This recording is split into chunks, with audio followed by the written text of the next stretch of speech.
Bueno, entonces en un lazo de control, en un proceso funciona en estado estable y en estado transitorio. El estado estable corresponde al comportamiento previsto para un proceso en sí. Por ejemplo, en un intercambiador de calor, el mantenimiento de alguna temperatura. En un proceso de mezcla, mantener algún tipo de concentración a la salida de ese proceso. En una torre de destilación, lograr cierto grado de separación de los componentes que ahí se trabajan, ¿vale? Entonces, eso corresponde al estado estable. Sin embargo, los procesos funcionan en un entorno y ese entorno los puede afectar. Ejemplo, en un intercambiador de calor, un descenso en la temperatura ambiental. Eso saca a su proceso de sus valores de estado estable. A eso se le denomina perturbación. Todo aquello externo que haga que el proceso se desestabilice, se le va a denominar una perturbación. Y ahí comienza el proceso de control. ¿Está bien? En el proceso de control contamos con un dispositivo que se denomina sensor. El sensor traduce las señales, ¿vale? Es un dispositivo que cambia entre diversos tipos de señales. Me explico. Una termocupla. Una termocupla mide la temperatura y ustedes de tanto estar trabajando en la planta piloto ya creo que identifican una termocupla. Yo tenía por aquí a mano una termocupla que se las muestro. Miren, esta es una termocupla que sirve para un multímetro, ¿vale? Y lo que hace esta termocupla es funcionar con un principio que se denomina el principio de Seebeck. Esto de aquí es una aleación, esta puntica que ven acá es una aleación. Y esa aleación que une dos cables hace que el voltaje entre esos dos cables se altere en función de la temperatura que registra. Entonces, ¿qué está haciendo ese sencillo dispositivo? Cambia un valor de una magnitud física, que es una temperatura, y lo cambia a un valor de voltaje, ¿vale? Entonces, eso nos permite medir aquí, por ejemplo, en un intercambiador de calor, una temperatura, por ejemplo, en un proceso de mezcla, una concentración, el nivel de un tanque, en fin, aquella variable que estemos midiendo. A través de un cable, esta variable se conduce hacia el dispositivo de medida, hacia el sensor. Entonces el sensor cambia esta variable, que es temperatura, y la modifica hacia una señal que es entendible por el controlador, ¿vale? Entonces el controlador es quien va a ejercer la acción de control, pero eso responde a una programación. Por eso es tan importante para esta asignatura entender los conceptos de algoritmos y programación, porque es precisamente ahí donde está el núcleo de todo el control. ¿Está bien? Bueno, ahora, como les dije hace un instante, lo que hace ese sensor es modificar esa señal, el valor de esa señal, esa magnitud física en algo que es entendible por la tarjeta de control. ¿Qué es lo entendible por la tarjeta de control? El voltaje, ¿vale? El voltaje es una señal que ya está establecida y que es traducible por esas tarjeticas que son el controlador. Ahora bien, el controlador es un dispositivo electrónico. Tiene unas partes. Hay dos en la industria robusta, esos controladores, y en la actualidad los venden grandes empresas que se dedican a esto, a los controles. Una de las más grandes es Siemens, esa empresa alemana. Ellos venden tarjetas de control. Se denominan Personalizable Control Device, PCD. Entonces es un dispositivo, es una tarjeta que ejerce un sistema de control ¿sí? Es personalizable, es programable y manipula precisamente esas señales y a su vez, perdón, recibe precisamente esas señales que provienen de los sensores y a su vez entrega una acción de control a algunos elementos, como lo vamos a ver. Ahora, estas tarjetas, como son robustas, vienen impermeabilizadas, no les entra humedad ni nada de estos cuentos, son bastante costosas, ¿sí? Pueden tener costos de 100,000, 200,000 pesos las más económicas y de ahí comienza a subir. Algunas manejan interfaces en computadores, pues ya los tableros de control, envían todas las señales a tableros de control. He visto eso aquí en Pasto, donde lo he visto ya, en el acueducto municipal, ahí en el Centenario, en la Loma del Centenario, queda el acueducto de Pasto, pues uno de los acueductos más grandes, uno que suministra el agua a toda la parte central.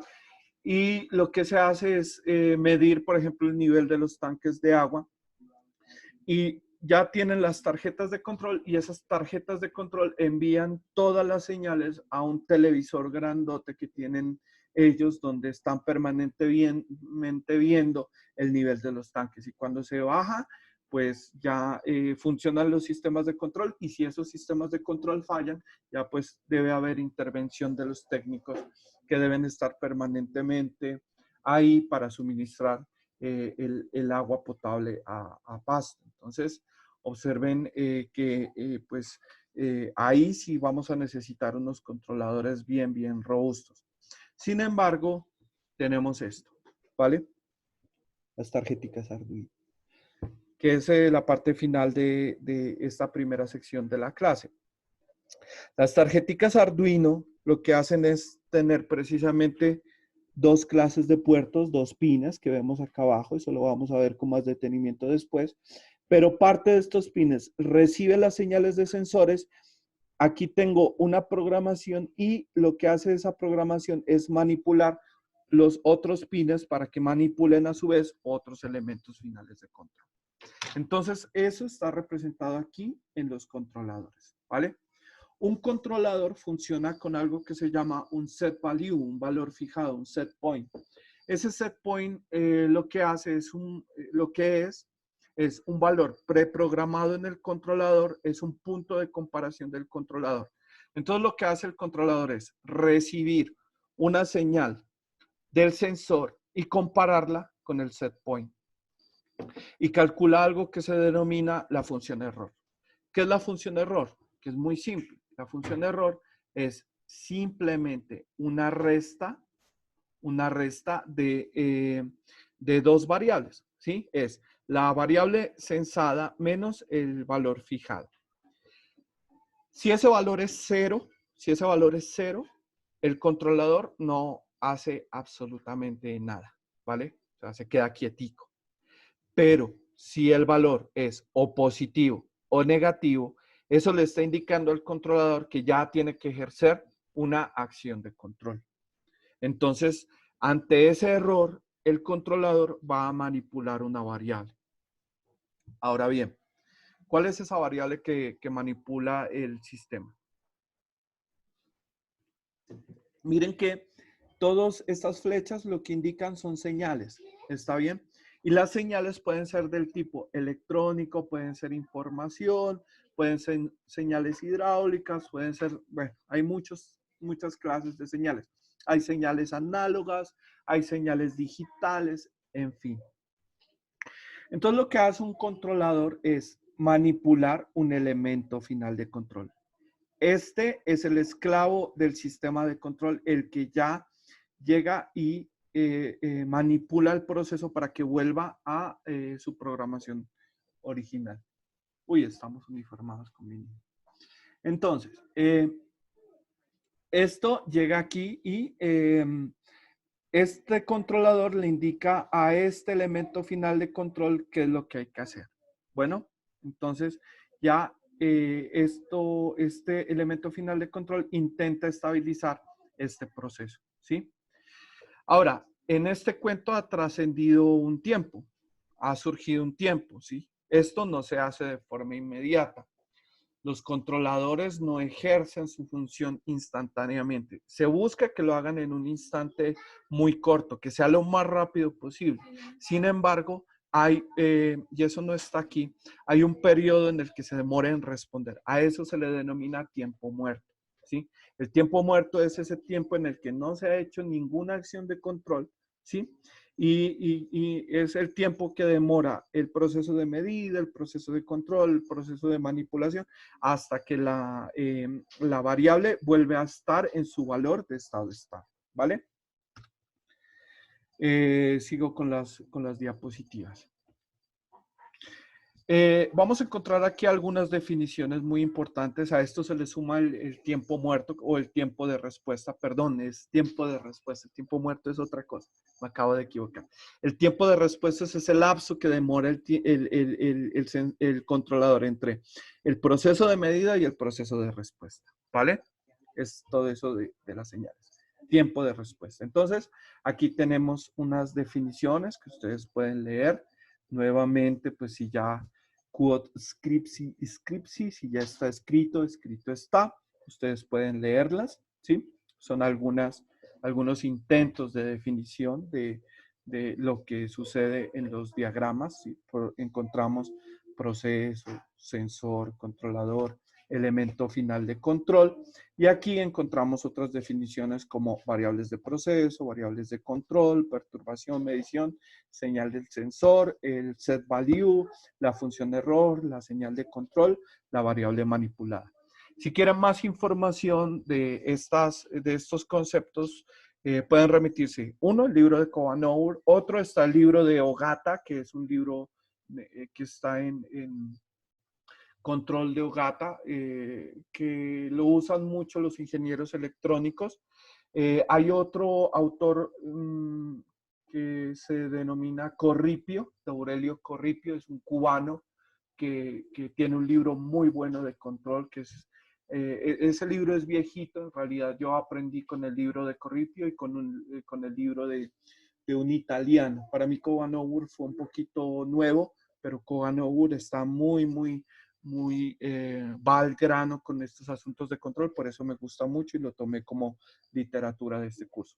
Entonces, les repito, bibliografía de esto, Corripio, está el libro de Covanour y está otro libro que es el libro de Stephanopoulos, que es un griego también muy resumido y que está específicamente hablando del control de procesos químicos, ¿vale? Porque, y se los digo porque pues está la coyuntura de la ingeniería agroindustrial y la coyuntura de la ingeniería agroindustrial es similar a la coyuntura de los procesos químicos. Los electrónicos ven otra clase de control, pero son controles de dispositivos pues electrónicos, obviamente. Bueno, ahí tenemos un ejemplo, ¿sí? Que ustedes también nuevamente pueden leer y representa una situación tradicional en la planta piloto, que es algo así como estarlos viendo manipular una marmita. Entonces, si ustedes han hecho ese proceso de evaporación en una marmita, lo ideal o lo recurrente o lo frecuente es que ustedes siempre están con un termómetro de vidrio, que eso ya no se usa, o con una termocupla de metal, están midiendo la temperatura, por ejemplo, de un proceso de evaporación, ¿sí?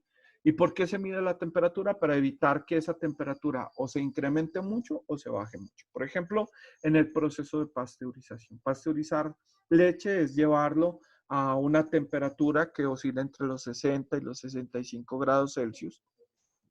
Depende del autor, depende de las recomendaciones, depende de la química agroindustrial de la leche, pero digamos que esa temperatura es 60 grados Celsius y ustedes buscan que esa temperatura de pasteurización se mantenga en los 60 grados Celsius. Entonces alguien la mide, ¿sí? A esa persona que mide esa temperatura, pues yo lo veo como el instrumento, el sensor, ¿vale? ¿Por qué razón? Porque está tomando una señal, ¿sí? En este caso sería una señal muy compleja porque es una señal visual. Si tomamos un termómetro sería la señal de, primero la temperatura. La temperatura dilata una columna de mercurio que está dentro de ese sensor. Entonces, esa señal que es temperatura se vuelve una longitud. ¿Está bien?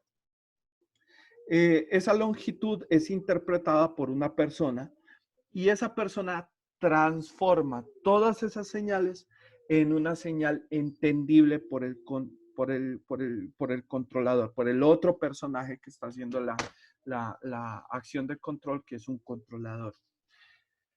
Ese controlador, ese sensor, esa persona que está actuando de sensor, emite una señal. ¿Cuál es esa señal? Es una señal audible, ¿sí? Es sonido. Entonces le dice a una persona, ve, se subió la temperatura, ve, se bajó la temperatura, hay que hacer algo. Entonces, claro, esta persona que cumple el papel de controlador entiende esta señal, la interpreta y dice, el profe que fijó el set value, ¿sí? El profe fijó el set value en 60 grados Celsius. Me dijo que tenga esto a 60 grados Celsius. Esta persona me está diciendo que la temperatura que está midiendo está en 65. 65 menos 65 es positivo. Entonces está muy alta. ¿Qué hago yo? ¿Sí? Ese proceso se puede programar. Entonces lo que hace la persona es, listo, está muy alta. ¿Qué hago? Cerrar el vapor, intentar cerrarlo. ¿Sí? Entonces, claro, eso ya es una acción preestablecida de un control manual que se está haciendo. Ahora, si una persona, vámonos al otro caso, si esa persona que está midiendo la temperatura, ¿vale? Le dice, mire, estoy midiendo una temperatura de 50. Entonces llega y el controlador dice, 50 menos 60 menos 10. Eso es negativo, ¿sí? Entonces tengo que abrir más la válvula. La válvula es el elemento final de control, ¿vale? Es lo que actúa sobre el proceso para modificar esa variable que estoy controlando, que en el caso que nos concita es la temperatura, ¿vale? Eso está por escrito en las diapositivas. Bueno, les reitero nuevamente, pues lo pueden leer y en los libros van a encontrar ejemplos similares. Bueno. Y aquí hay una advertencia. En lo que acaba de suceder interviene mucho el hombre, ¿sí? Y esa intervención humana está sujeta a errores de diversas clases, de diversas índoles. Entonces, lo que se hace en la realidad, en la industria, es minimizar ese impacto del error humano a través de dispositivos de artilugios del tipo mecatrónico, del tipo mecatrónico, del tipo físico, del tipo mecánico. Entonces, tenemos pues esas intervenciones ya de dispositivos que pues están libres de esas clases de errores, ¿vale? Entonces aquí tenemos una representación esquemática de un lazo de control. Este es un ejemplo típico de los libros de simulación y control de los procesos. Tenemos aquí una marmita, tenemos aquí representada la termocupla. Esa termocupla está conectada a una tarjeta. Esa tarjeta ejerce un control sobre un proceso. Si ustedes han visto otro ejemplo, el pasteurizador que está en la planta piloto al lado de la torre de destilación. Ese pasteurizador tiene unas mangueras, bueno, está lleno de cables por todo lado porque ahí hay un control, ¿sí? Esos cables estarían representados aquí en esta figura por estas líneas, ¿sí? Que todas se dirigen hacia el controlador. Debe haber una tarjeta gráfica. Ese controlador antes estaba conectado a un computador y en ese computador se programaban las acciones de control, ¿sí? Y lo que se pretendía con ese pasteurizador que está en planta, es ensayar diversos procesos de pasteurización, tener controlados unas variables de pasteurización con el propósito de estudiar la influencia de esas variables sobre precisamente eso que es tan importante para los procesos agroindustriales, que es la pasteurización. ¿Está bien? Entonces los controladores en ese objeto, pues ahí en ese equipo vamos a encontrar unos cables negros y vamos a encontrar otros cables que son unos cables azules.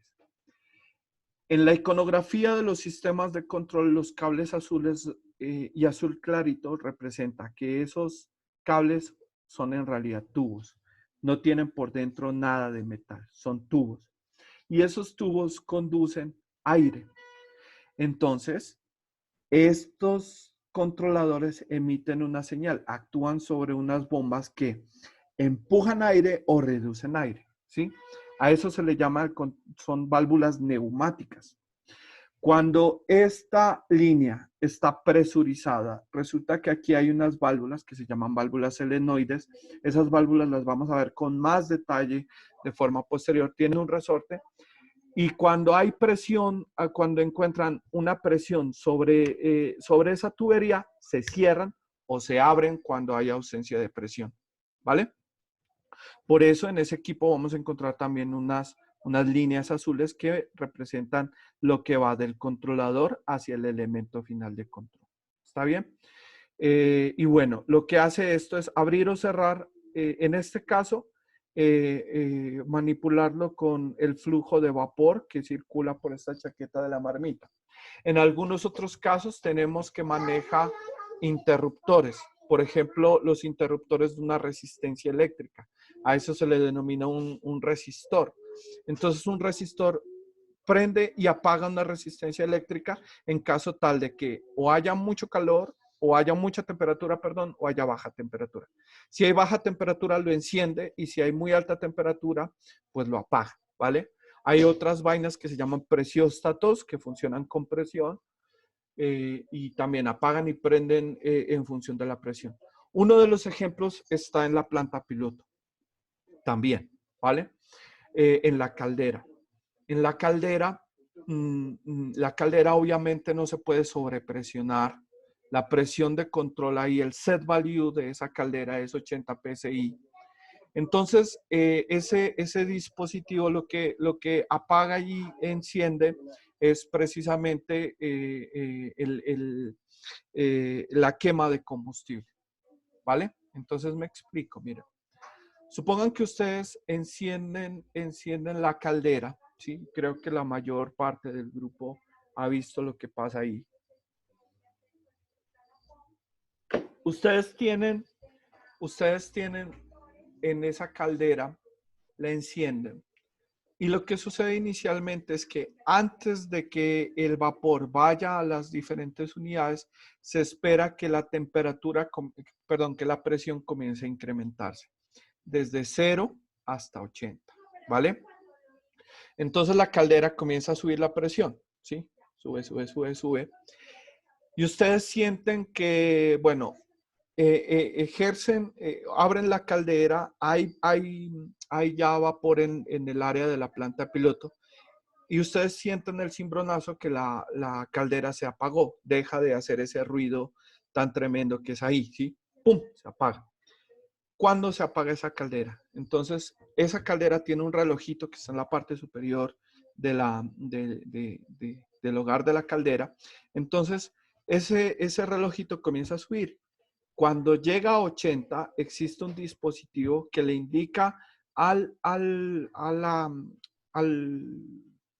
quemador de la caldera que debe apagarse, ¿vale? Entonces, en ese punto preciso, la señal se emite y llega el quemador, el que impulsa el combustible para que se esté quemando el diésel, se cierra y deja por fuera a la caldera y la apaga, ¿vale? Entonces, ahí comienza a haber un proceso de un descenso de presión. Comienza a bajar de 80. Ahora, esa caldera no puede comenzar a bajarse no puede comenzar a bajar la presión, porque obviamente pues la gente necesita vapor en las áreas de los procesos. ¿Qué sucede? Que comienza a descender la presión hasta un límite, que creo que es 30 psi. En ese límite nuevamente el sensor se activa, ¿sí? Dice, uy, no, esta vaina está muy bajita, hay que prender otra vez la caldera. Y lo que hace es de forma electrónica enviar una señal al controlador para que encienda nuevamente la caldera y suena otra vez el cimbronazo y vuelve y entra todo en juego. Vuelve todo nuevamente a la normalidad, se encienda la caldera, comienza a incrementarse hasta 80 y se repite el ciclo, ¿vale? Ese es otro ejemplo de un control. Ahora, ¿qué pasa si ese control falla, chicos? Pues obviamente tenemos que si ese control falla, la presión puede subir de forma desaforada y lo que causa es sencillo, estalla la caldera, ¿vale? Ahora, Chernobyl, por ejemplo. ¿Qué pasó en Chernobyl? Falla en un sistema de control, ¿vale? Esas reacciones del tipo nuclear se controlan con un freno y ese freno es meter unas barras de un metal que lo que hacen es ralentizar la reacción nuclear, ¿sí? La ralentizan al sumergirse en un líquido, la ralentizan, hacen que evitan el contacto con los electrones, los protones y todo este cuento nuclear. Y lo que falló fue que cuando ellos vieron que la temperatura del núcleo se estaba incrementando, intentaron meter esas barras, intentaron frenar la reacción del tipo nuclear y esas barras, como iban en unos huequitos, se habían dilatado y lo que hicieron fue reventarse, se quebraron, ¿sí? Al quebrarse, esa reacción química, esa reacción nuclear comenzó de manera desaforada a incrementar la temperatura del núcleo hasta que fundió el núcleo. Y como eso estaba en contacto con agua, causó que el agua de una forma inmediata se volviera vapor sobrecalentado inmediatamente y lo que causó fue que estalló ese reactor, ¿vale? Y eso fue un problema de control, ¿sí? Un problema de control que sucedió en la década de los 80 y que causó menos muertos que la situación actual de coronavirus. Bueno, hay dos clases de control. Hay uno que se denomina el control retroalimentado y el de acción precalculada.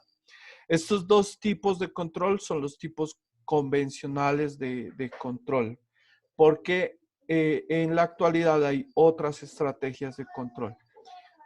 Yo voy a llamar a un profesor para que si puede dictarme una clase. Él hace control con unas reglas que se llaman reglas heurísticas.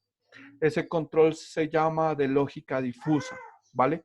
Son estrategias muy novedosas para reemplazar estos sistemas convencionales de control de procesos.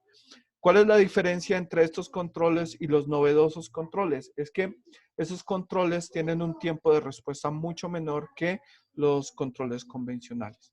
Los controles convencionales hay de dos tipos. Los retroalimentados que funcionan tal cual les acabo de decir y aquellos de acción